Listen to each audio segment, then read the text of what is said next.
251। संत मत में यही नियम है कि शिष्य को सारी सहायता और मार्गदर्शन देह स्वरूप सद्गुरु अथवा मौजूदा सद्गुरु से मिलना चाहिए और उसे उन्हीं की सेवा करनी चाहिए। परंतु जिस सद्गुरु ने उसे नाम दिया है, चाहे वो स्थूल शरीर छोड़ चुके हों, तो भी वो उसके लिए सद्गुरु रहेंगे और उसकी आत्मा की आंतरिक मंडलों में रहनुमाई करेंगे। हाँ, सरदार बहादुर महाराज जगत सिंह जी, जिन्होंने आपको नाम दिया है, अब भी आपके सद्गुरु हैं। राधा स्वामी सबसे ऊंचा धाम है। संत मत के ऊंचे आदर्शों के अनुसार जीवन व्यतीत करना और भजन सिमरन के लिए अधिक से अधिक समय देना जिंदगी भर का काम है। दूसरों को इस मार्ग पर आने के लिए प्रेरित करने से पहले हमें चाहिए कि हम स्वयं पूर्णता प्राप्त कर लें या अभ्यास में कुछ तरक्की कर लें। संत मत में बताया जाने वाला अभ्यास दूसरे दर्शनों और मतों की तरह नहीं है और इसमें दूसरों को इस ओर आकर्षित करने के लिए कोशिश करने की जरूरत नहीं, जब तक सद्गुरु ऐसा करने का आदेश न दें। जिन लोगों के भाग्य में इस मार्ग पर आना लिखा है, वे समय आने पर स्वयं इस ओर आ जाएंगे। अपने मित्रों तथा संबंधियों के साथ आपके व्यवहार में स्वयं को दूसरों से भिन्न या ऊंचा समझने की भावना भी नहीं आनी चाहिए। केवल इतना जरूरी है कि हमारा आचार व्यवहार संत मत के उसूलों के अनुसार ऊंचे स्तर का हो। आप सुविधा अनुसार सत्संग में जा सकते हैं और सत्संगी मित्रों से मिल सकते हैं, परंतु यदि ऐसा न हो सके तो चिंता न करें। ज्यादा से ज्यादा समय भजन सिमरन को दें और साथ ही संत मत का साहित्य तथा इस प्रकार की अन्य पुस्तकें पढ़ते रहें। 252। वे सब चीजें हमारे लिए वरदान हैं जो हमें मालिक की याद दिलाती हैं और अंतर में उसके पवित्र चरणों में पहुंचने की तीव्र लगन पैदा करती हैं। ये लगन हमें प्रेरणा देती है कि हम और भी मेहनत के साथ भजन सिमरन करें। भजन सिमरन जितना भी किया जाए कम है। 253। हमारे लिए बड़े महाराज सावन सिंह जी आज भी जीवित हैं, यद्यपि उनके ध्येय स्वरूप की कमी अवश्य महसूस होती है। ये अच्छी बात है कि आप उनके वचनों पर विचार करते हैं। जो कुछ उन्होंने कहा है वो सब ठोस हकीकत और अटल सत्य है। उनके बारे में सोचने और उनके उपदेश पर चिंतन करने से दुखी जीवों को चैन और सांत्वना मिलती है। हमारे सांसारिक रिश्ते नाते चाहे कितने ही अच्छे और नजदीकी क्यों न हों, अस्थिर हैं, परंतु सतगुरु और शिष्य का नाता अटूट है। जब तक सतगुरु अपने शिष्य को धुरधाम नहीं पहुंचा देते, वो चैन नहीं लेते। इससे आपके निराशा के बादल हट जाने चाहिए और आपको प्रसन्न होना चाहिए। मैं आपके सूनेपन की भावना को समझता हूं और मुझे आपसे सहानुभूति है। इस सूनेपन की भावना को भी अच्छी दिशा में मोड़कर इसका फायदा उठाया जा सकता है, क्योंकि जब ऐसे अकेलेपन का अनुभव होता है तो मनुष्य किसी ऐसे सच्चे साथी की तलाश करता है जो उसका मित्र बन सके। आप भाग्यशाली हैं कि आपको एक ऐसा सच्चा साथी तथा स्थायी मित्र मिला हुआ है, और सबसे बड़ी बात तो यह है कि वो आपसे दूर भी नहीं है। आपको सिर्फ अंतर में जाकर ये देखना और अनुभव करना है कि वो आपके लिए क्या कर रहा है और किस प्रकार आपकी आत्मा को निर्मल बना रहा है। कृपया सिमरन को जितना ज्यादा समय दे सकते हैं दें। सिमरन केवल नियत समय पर ही नहीं, बल्कि दिन के किसी भी समय जब आपको फुर्सत हो करते रहें, और खासकर जब आप दुखी और उदास हों या दुखदायी स्मृतियों से घिरे हुए हों। परंतु जितना भी हो सके सिमरन करते समय ध्यान को तीसरे तिल पर एकाग्र करने की कोशिश करें। यह अभ्यास आपको अंदर जाने और संसार के कष्टों को भुलाने में सहायक होगा। परंतु कोई तनाव या दबाव न डालें, सरल और निश्चिंत भाव से अभ्यास करते रहें। महाराज जी फरमाया करते थे कि जब सत्संगी अपने सतगुरु और सत्संग से दूर हो तो उसे सत्संग और संतमत की पुस्तकें पढ़नी चाहिए। ऐसा साहित्य पढ़ने से मन को सतगुरु और शब्द से जुड़ने में सहायता मिलती है। 254। मुझे ये जानकर बहुत प्रसन्नता हुई कि अब आप अंतर में अधिक शांति का अनुभव कर रहे हैं। हुजूर महाराज जी फरमाया करते थे कि शांति केवल अंतर में ही प्राप्त हो सकती है, और जितना अधिक हम अंतर में जाएं और वहां ठहरें, उतनी ही अधिक शांति और खुशी प्राप्त होगी। बेशक हमें कर्मों का हिसाब भी चुकाना है, दोनों तरह से, कुछ भुगत कर और कुछ भजन के द्वारा। गहरा और निरंतर सिमरन कर्मों को हल्का और कम कर देता है, और जिन कर्मों को टाला नहीं जा सकता उन्हें भुगत लिया जाता है। कर्मों का भुगतान करते समय सद्गुरु की मौज में पूर्ण श्रद्धा और विश्वास रखना चाहिए, तब किसी प्रकार की कटुता या कड़वाहट बाकी नहीं रहती। 255। मैं खुश हूं कि आपने नए वर्ष के संदेश को पसंद किया। इसमें संतमत का सार आ गया है। इसे पढ़कर इस पर अमल करना चाहिए। सद्गुरु हमारे अंदर हैं, और अगर हम उनके आदेशों को मानें और लगन के साथ भजन सिमरन करें तो अंतर में उनसे मिलाप कर सकते हैं। सच्ची शांति और सच्चा सुख अंदर से ही प्राप्त हो सकता है। 256। जैसा कि आप जानते हैं, सपने हमेशा सच नहीं होते। सपने अच्छे भी होते हैं और बुरे भी, और जो लोग अपना भजन सिमरन ठीक तरह से करते हैं उनको आमतौर पर अच्छे सपने आते हैं। अगर दूसरे लोग संतमत में आते हैं और उस पर चलते हैं तो ठीक है, परंतु हमारे लिए सबसे जरूरी बात तो ये है कि हम स्वयं इस मार्ग पर चलें। जहां तक आपको दिखाई देने वाले दृश्यों का सवाल है, आपको उन पर ज्यादा ध्यान नहीं देना चाहिए। खास बात तो लगातार एकाग्रता के साथ सिमरन करना और फिर शब्द को सुनना है। कभी कभी पिछले रिश्तेदारों की शक्लें सामने अवश्य आती हैं, परंतु उस समय सतगुरु का ध्यान और 5 नाम का सिमरन करना चाहिए। सिमरन ही इन सब समस्याओं का हल है। 257। आपके पत्र से सत्य की खोज में आपके रास्ते में आने वाली कठिनाइयों के बारे में पता चला। जैसा आपने कहा है, कई बार इस खोज में कठिनाइयों, खतरों और निराशा का सामना करना पड़ता है, परंतु एक साहसी मनुष्य को संघर्ष नहीं छोड़ना चाहिए। जो लगन के साथ डटा रहता है वो मंजिल पर अवश्य पहुंच जाता है। हर एक चीज का एक समय होता है। हम अपनी छोटी छोटी उलझनों और कोशिशों, इच्छाओं और निराशाओं में इतने डूबे हुए हैं कि संसार में आने के अपने महान प्रयोजन के बारे में विचार ही नहीं करते। मनुष्य चोले का मिलना बड़े सौभाग्य की बात है, क्योंकि मनुष्य जन्म में ही हम अपनी मुक्ति के लिए प्रयत्न कर सकते हैं और इस प्रकार जन्म मरण के इस कभी न समाप्त होने वाले चक्कर से बाहर निकल सकते हैं। सृष्टि का रहस्य तथा अन्य आध्यात्मिक भेद केवल वाद विवाद या पुस्तकों के पठन पाठन द्वारा नहीं समझे जा सकते। स्वयं इस मार्ग पर चलकर और रूहानी अभ्यास तथा अनुभव द्वारा ही मनुष्य सत्य के मर्म को समझ सकता है। फिर भी इस ओर मन का थोड़ा बहुत झुकाव जरूरी है। सबसे बड़ी बात तो यह है कि इस मार्ग में दृढ़ विश्वास और उस पर चलने की पूरी लगन होनी चाहिए। विवेकहीन अंधविश्वास के बजाय गहन अध्ययन और सोच विचार के बाद ही किसी मार्ग को अपनाना चाहिए। पर एक बार किसी मार्ग को अपनाने के बाद साधक को चाहिए कि सच्ची लगन और विश्वास के साथ अभ्यास में जुट जाए। मैं यही सुझाव दूंगा कि आप संतमत पर उपलब्ध साहित्य से और सत्संगियों के संपर्क द्वारा संतमत के सिद्धांतों का अध्ययन करें और मांस, मछली, मुर्गे, अंडे आदि तथा उनसे बनी वस्तुओं और शराब का पूरी तरह त्याग करके शाकाहारी भोजन अपनाएं। जब आपको ये दृढ़ निश्चय हो जाए कि आप इस मार्ग पर चलना चाहते हैं तो प्रतिनिधि के जरिए नामदान के लिए लिख सकते हैं। अगर आप पहले ये दृढ़ निश्चय कर लें कि आप वास्तव में परमात्मा से मिलाप करना चाहते हैं और इसके लिए आवश्यक प्रयास करने को तैयार हैं, तो आप नामदान के बाद इस मार्ग पर बिना संदेह या संकोच के चल सकेंगे। कारण और कार्य के सिलसिले को ही कर्म कहते हैं और कर्म ही संसार की बुनियाद है।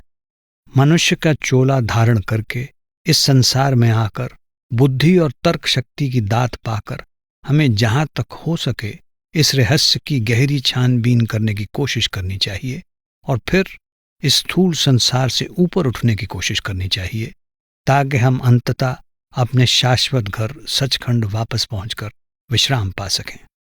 जिस रास्ते से हम आए हैं उसी से वापस जा सकते हैं। हमारी पूरी हो चुकी या अधूरी रह गई कामनाएं और आकांक्षाएं ही हमें इस संसार में लाई हैं, और जब हमें उनके थोथेपन और सारहीनता का निश्चय हो जाता है तब हम उनकी ओर से मुंह मोड़कर अपने निज घर की ओर यात्रा करने के लिए तैयार हो जाते हैं। वापस घर लौटने की ये यात्रा पूर्णतया आंतरिक है, क्योंकि मनुष्य अपने आप में एक सूक्ष्म ब्रह्मांड है अर्थात जो कुछ ब्रह्मांड में है वही मनुष्य शरीर में भी है। इस समय हमारी सोचने और महसूस करने की शक्ति अथवा चेतना सारे शरीर में फैली हुई है। पहला कदम इस चेतना को दोनों आंखों के बीच एकाग्र करना और आंतरिक यात्रा को शुरू करना है। इस केंद्र पर आने का तरीका नामदान के समय समझाया जाता है, पर मैं इतना कह सकता हूं कि दोनों आंखों के बीच ध्यान को एकाग्र करने पर ही इस केंद्र पर पहुंचा जा सकता है और इसके बाद चेतना अपने आप ही अंतर में ऊपर की ओर खिंची चली जाती है। इस यात्रा का पहला हिस्सा बहुत कठिन है और बाकी की यात्रा की तुलना में अधिक समय लेता है। जब सुरत या चेतना को शरीर में से खींचकर ऊपर लाते हैं तो आंखों के बीच के अंग तथा संपूर्ण शरीर मुर्दे के समान हो जाता है। ये वास्तव में जीते जी मरने की विधि है। साधक केवल शरीर की ओर से बेसुध होता है पर अंतर में पूरे होश में रहता है, जबकि इससे पहले वो बाहर से सचेत और अंतर में अचेत था। शरीर की ये अवस्था अस्थायी होती है और अभ्यास की अवधि पूरी हो जाने पर हम पहले की तरह ही नहीं बल्कि पहले से अधिक चेतन या बलवान हो जाते हैं। उद्देश्य ये है कि हम अपनी इच्छा से चेतना को समेट लेने में सफल हो सकें। तब हम संसार में रहते हुए भी बिना उसमें आसक्त हुए अपने कर्तव्य पूरे कर सकते हैं, ठीक वैसे ही जैसे एक मुर्गा भी पानी में रहती है किंतु अपने परों को भीगने नहीं देती। संक्षेप में संत मत का यही सिद्धांत है कि हम दुनिया में रहें पर दुनिया के होकर ना रहें और संसार में रहते और संसार के कार्य करते हुए भी संसार से निर्लिप्त रहें। निसंदेह ये अवस्था सद्गुरु की सहायता तथा लगन और मेहनत से किए गए अभ्यास द्वारा ही प्राप्त होती है। जैसा कि पहले कहा जा चुका है, अभ्यास की ये विधि नामदान के समय बताई जाती है। अगर और कोई सवाल हो तो आप प्रसन्नतापूर्वक पूछ सकते हैं, मुझे आपकी सहायता करने में खुशी होगी। 258 शांति का स्रोत वास्तव में आपके अंदर है, परंतु कोई आपको उस तक ले जाने वाला चाहिए और इसके लिए एक देह स्वरूप सद्गुरु की जरूरत है। खजाना आपके अंदर ही है, पर उसे प्राप्त करने और उससे लाभ उठाने के लिए आपको नक्शे और मार्गदर्शक की आवश्यकता है। वो खजाना आपके लिए ही है और हमेशा आपके अंदर मौजूद है, परंतु वो अचूक शक्ति इस बात का ध्यान रखती है कि खजाना आपको तभी मिले जब आप उसका सही उपयोग करने के योग्य हों। परमपिता परमात्मा का धाम शांति और आनंद का अनंत भंडार है। आत्मा परमपिता की ही अंश है, परंतु मानसिक विकारों तथा तृष्णाओं के बादलों ने आत्मा के प्रकाश को ढक दिया है। इन्होंने ही हमारा रास्ता रोका हुआ है। हमारा उद्देश्य अपनी सुरत को बाहर से समेटना, उसे तीसरे तिल में एकाग्र करना और फिर शब्द के साथ जोड़ना है। ये दिव्य शब्द परमात्मा का रूप है और हमें इसके सहारे रास्ते के रूहानी मंडलों को पार करके परम पिता परमात्मा तक पहुंचना है। शाकाहारी भोजन, अहिंसा आदि पर इसीलिए जोर दिया जाता है कि हम और बुरे कर्मों को इकट्ठा करने से बचें, क्योंकि ऐसे कर्म हमारी रूहानी प्रगति में बहुत बाधक होते हैं। ये तो प्रारंभिक या शुरू की बातें हैं। नाम मिलने पर आपको पूरे निर्देश मिल जाएंगे और अभ्यास की पूर्ण युक्ति समझा दी जाएगी। फिर प्रगति आपकी मेहनत और लगन तथा सद्गुरु के प्रति आपके प्रेम और विश्वास पर निर्भर होगी। 259 आपका पत्र बहुत दिलचस्प है क्योंकि इसमें मन की चंचलता का बड़ा स्पष्ट चित्रण किया गया है। आपका अपना मन अर्थात सूक्ष्म मन चिंतन के शांत क्षणों में आपको बता सकता है कि कौन सा पक्ष बेहतर है। आप उसी पक्ष को चुनें और उस पर दृढ़ रहें। अपने सामर्थ्य को पहचानें, अच्छी संगति में रहें और ऐसा साहित्य पढ़ें जो आपको आत्मज्ञान की प्राप्ति और अंदर जाने की प्रेरणा दे। तब दुविधा की अवस्था नहीं रहेगी। संत मत न तो संन्यास पर बल देता है और न ही उसे अपनाने का परामर्श। संत मत हर एक वस्तु का सही मूल्यांकन करने के बाद शाश्वत महत्व की वस्तु को ग्रहण करने पर बल देता है। जब आप संत मत के साहित्य का अध्ययन करेंगे, सत्संगियों की संगति में रहेंगे और अभ्यास करेंगे, तो आप दुनिया और दुनिया के सुखों की असलियत को समझ जाएंगे। तब आपको इस कथन की सच्चाई का पता लगेगा कि हर चमकने वाली चीज सोना नहीं होती। संत मत सच्चे और उत्सुक जिज्ञासु का हृदय से स्वागत करता है। आप एकांत के शांत वातावरण में भक्ति भाव से प्रार्थना करें, अंदर बैठी वो शक्ति इसे अवश्य सुनेगी। 260। हाँ, ये काम आसान नहीं है, लेकिन सद्गुरु हमारी सहायता और रहनुमाई के लिए हमेशा तैयार हैं। हमें केवल उनकी ओर रुख करना है। सद्गुरु कभी अपने शिष्य का साथ नहीं छोड़ते और हमेशा उस पर दया मेहर करते हैं, चाहे शिष्य को इसका पता न भी चले। योग्य बनने की कामना एक बड़ा ऊंचा आदर्श है और इसको प्राप्त करने के लिए कम से कम 2.5 घंटे और अधिक से अधिक जितना समय हो सके भजन सिमरन में लगाना चाहिए। धीरे धीरे पर लगातार चलता रहने वाला अंत में विजयी होता है। भले ही ऐसा लगे कि सफलता नहीं मिल रही है, फिर भी विश्वास और लगन के साथ अभ्यास करते रहना चाहिए। मन अनगिनत युगों से बाहर भटकने का आदी हो चुका है और हर बार ये अधिक फैलता गया है। हमारा उद्देश्य मन को समेट कर तीसरे तिल पर लाकर शब्द से जोड़ना और निज घर की ओर यात्रा शुरू करना है। तीसरे तिल तक आना पहला कदम है, यही सबसे कठिन है। यहां तक पहुंचने में कितना समय लगता है, यह हमारे पिछले कर्मों के फल और दृढ़ता, सच्चाई तथा लगन के साथ सद्गुरु के हुक्म के अनुसार अभ्यास करने पर निर्भर करता है। करनी और दया मेहर साथ साथ चलते हैं। जितना अधिक हम प्रयत्न और मेहनत करते हैं, उतनी ही अधिक दया मेहर हमें तब तक प्राप्त होती रहती है जब तक हम अपनी मंजिल पर नहीं पहुंच जाते। 261।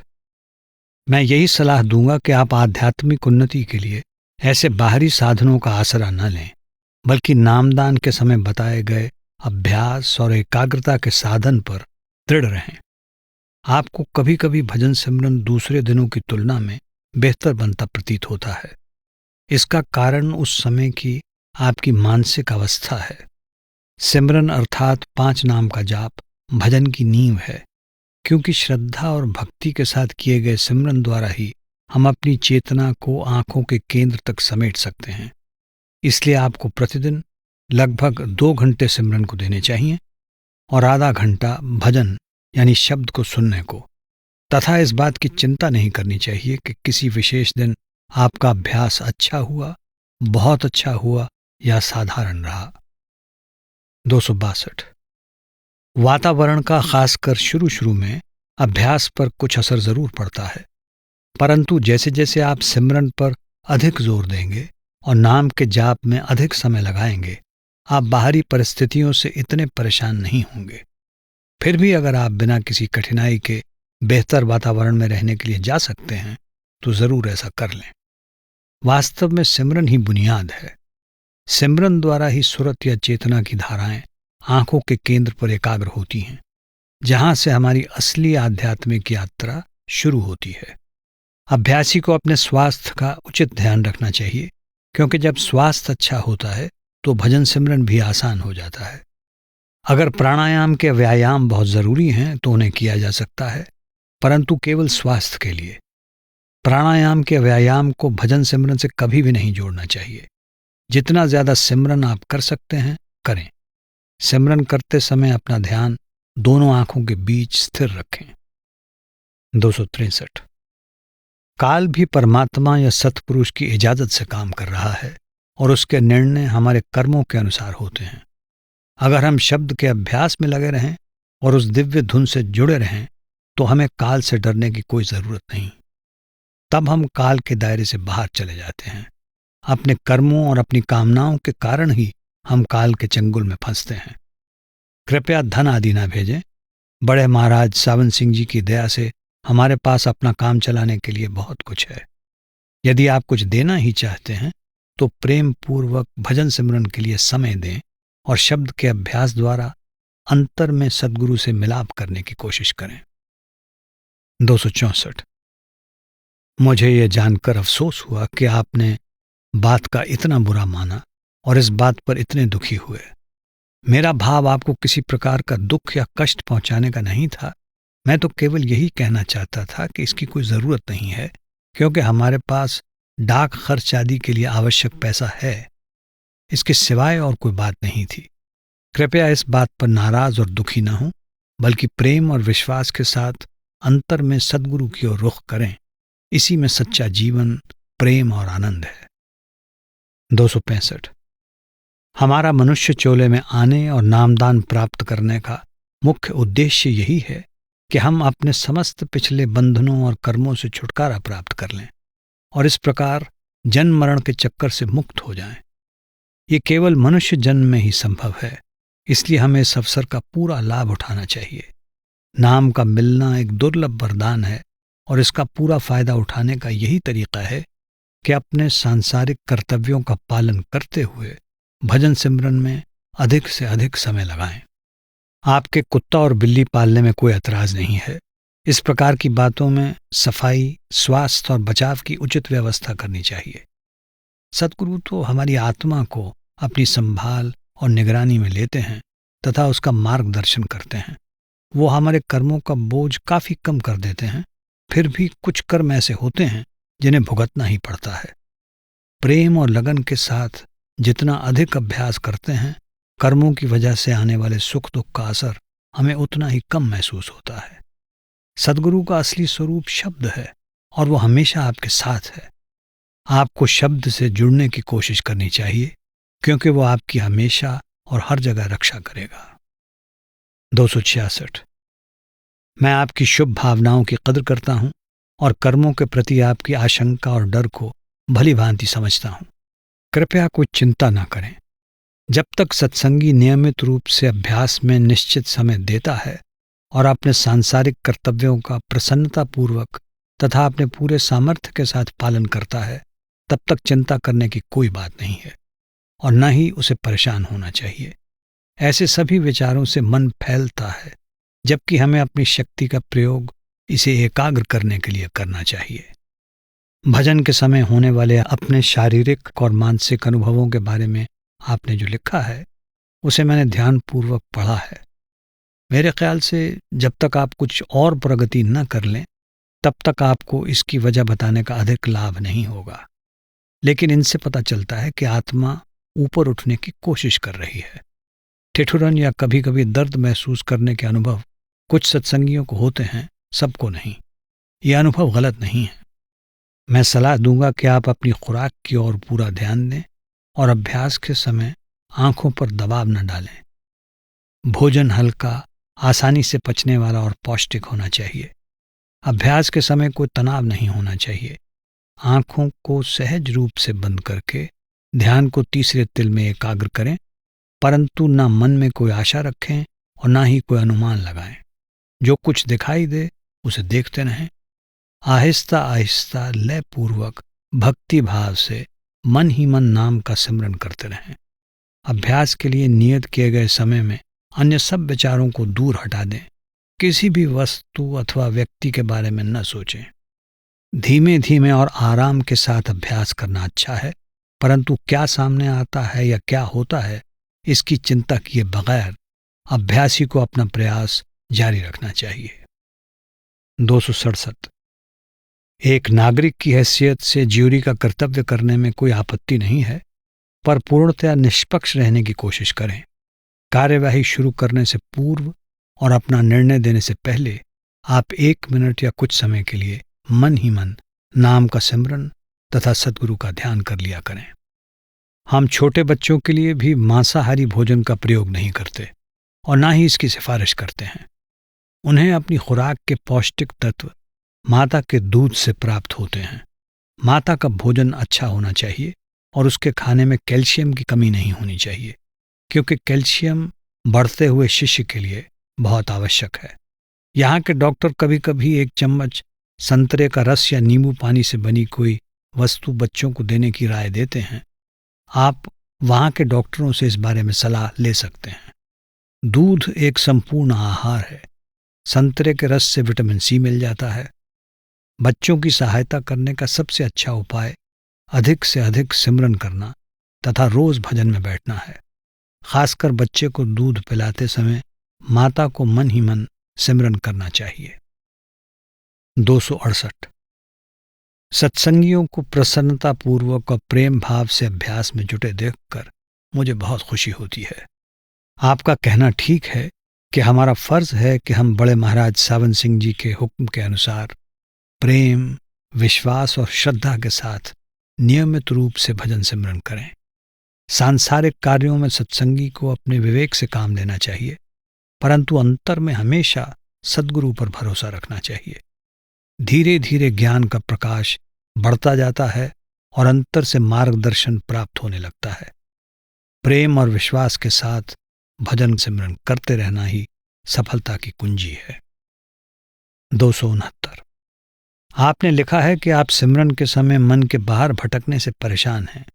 जो लोग अपने कर्तव्यों को जरूरत से ज्यादा महत्व देते हैं, उनके साथ अक्सर ऐसा होता है, क्योंकि संसार के कार्यों की चिंता अभ्यास के समय उन पर हावी हो जाती है। दूसरी वजह यह है कि हमें बाहरी सोच विचार करते रहने की आदत है और अंदर की ओर हमारा ध्यान कम ही जाता है। फिर भी इससे मायूस और निराश नहीं होना चाहिए। कुछ समय बाद आप मन की बाहर भागने और भटकने की आदत पर काबू पाने में सफल हो जाएंगे। आपका ये महसूस करना कि सिमरन के समय मन सिमरन में नहीं रहता, मन को वश में करने की शुरुआत है। जैसे ही आपको पता चले कि मन बाहर भटक गया है, उसे उसी वक्त वापस अंदर लाएं।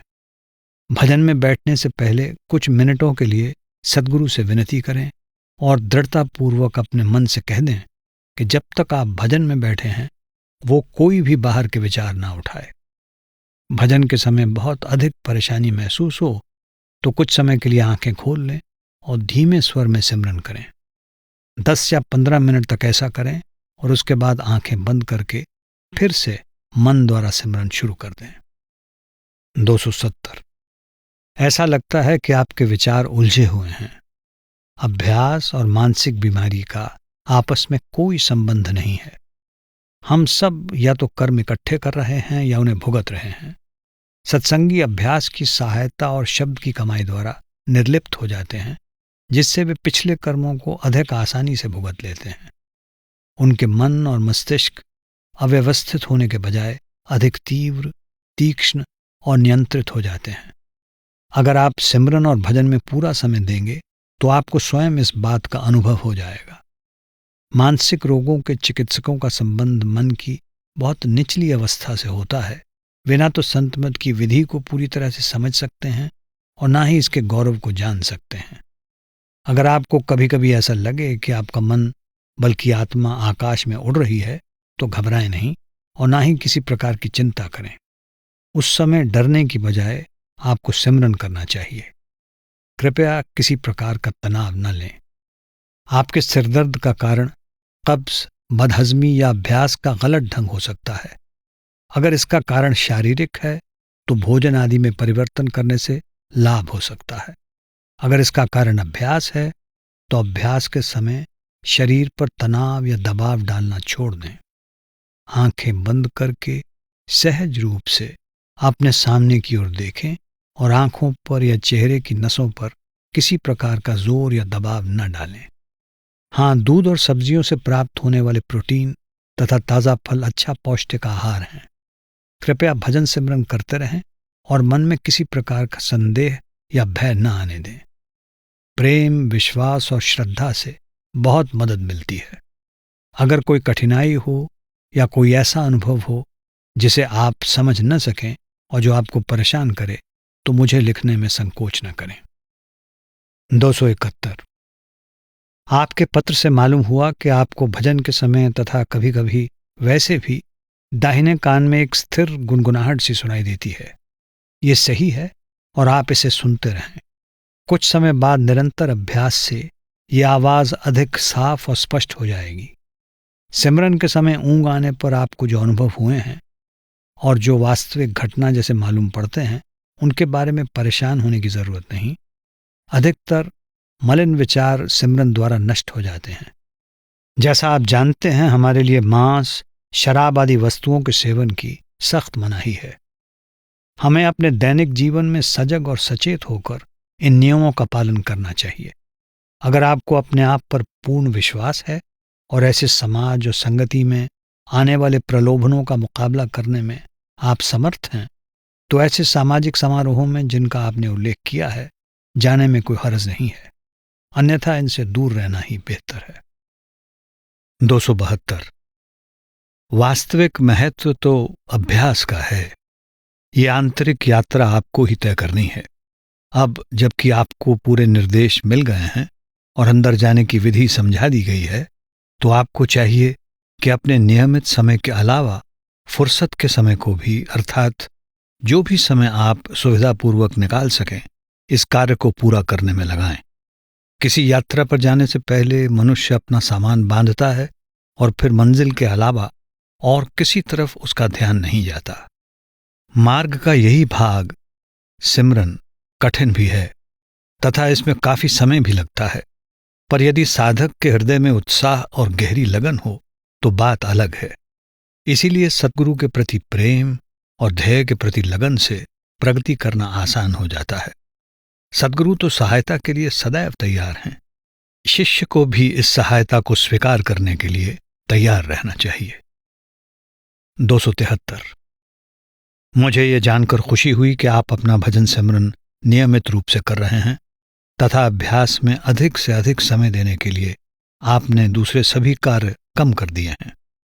देखने में ऐसा प्रतीत होगा कि ये बहुत बड़ी कुर्बानी है, परंतु अगर आप अपने इस निश्चय पर दृढ़ रहेंगे तो इसका फल भी बहुत बड़ा होगा। सोने के समय की कुर्बानी नहीं करनी चाहिए, क्योंकि नींद से आराम और ताजगी प्राप्त होती है। बाद में जब आप शब्द धुन से अच्छी तरह जुड़ जाएंगे तो नींद की जरूरत अपने आप कम हो जाएगी। आमतौर पर शुरू में प्रगति की रफ्तार धीमी होती है, परंतु ये नियम सब पर लागू नहीं होता। हर व्यक्ति की प्रगति की रफ्तार अलग होती है और ये कई बातों पर निर्भर है। मेहनत और लगन का फल अवश्य मिलता है।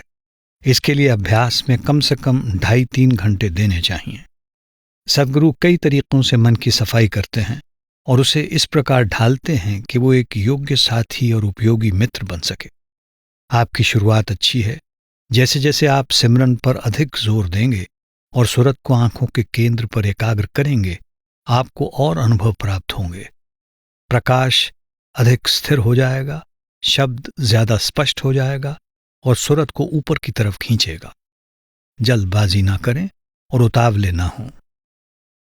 274। मुझे यह जानकर खुशी हुई कि अब मन को एकाग्र करना आपको पहले से आसान लग रहा है। जैसे जैसे आप अभ्यास करेंगे ये काम और आसान होता जाएगा। भक्ति भाव और दृढ़ता के साथ नियमित रूप से अभ्यास करते रहना ही सफलता की कुंजी है। नींद तभी आती है जब हमारी सुरत आंखों के केंद्र से नीचे गिर जाती है। जब हम सचेत होकर सुरत को आंखों के केंद्र पर स्थित रखकर नाम का सिमरन करते हैं तो नींद नहीं आती। यहाँ हिंदुस्तान में हम अभ्यास के लिए सुबह का समय अधिक ठीक समझते हैं, क्योंकि उस समय मन ताज़ा और शांत होता है। परंतु पश्चिम के कुछ लोगों को सुबह का समय ठीक नहीं बैठता। अगर आपको सुबह का समय सुविधाजनक न लगे तो आप जिस समय आसानी से अभ्यास कर सकते हो करें। 275। खुशी की बात है कि आप संतमत की शिक्षा को इतना महत्व देती हैं। वास्तव में नाम एक ऐसा अमूल्य वरदान है जिसकी तुलना इस संसार में किसी वस्तु से नहीं की जा सकती, परंतु इस बात का पता अंदर जाने पर ही लग सकता है। जैसे जैसे हम नियमितता और सच्चे दिल से अभ्यास करते हैं और हमारा ध्यान अंतर में सिमटने लगता है, तो उन चीज़ों का आकर्षण कम होता जाता है जिनके लिए हम पहले व्याकुल थे। आपको अभिनय छोड़ने की जरूरत नहीं। इस व्यवसाय में कोई बुराई नहीं है, परंतु इसके साथ जुड़े हुए प्रलोभनों के वशीभूत नहीं होना चाहिए। मैं तो ये कहूँगा कि इस दुनिया के रंगमंच पर हम सभी अभिनेता या एक्टर हैं। जिंदगी को वे ही अच्छी तरह से गुजार सकते हैं जो अपने आप को यहाँ एक अभिनेता ही समझते हैं और संसार के बंधनों में नहीं फंसते। आपको भी अभिनय के व्यवसाय को इसी प्रकार लेना चाहिए। सबसे जरूरी बात मोह या लगाव से बचना है। अगर हम अनासक्त भाव तथा प्रसन्नता के साथ कार्य करें और बाद में उनके बारे में दुखी ना हों या उन्हें याद ना करें तो सब कुछ ठीक है।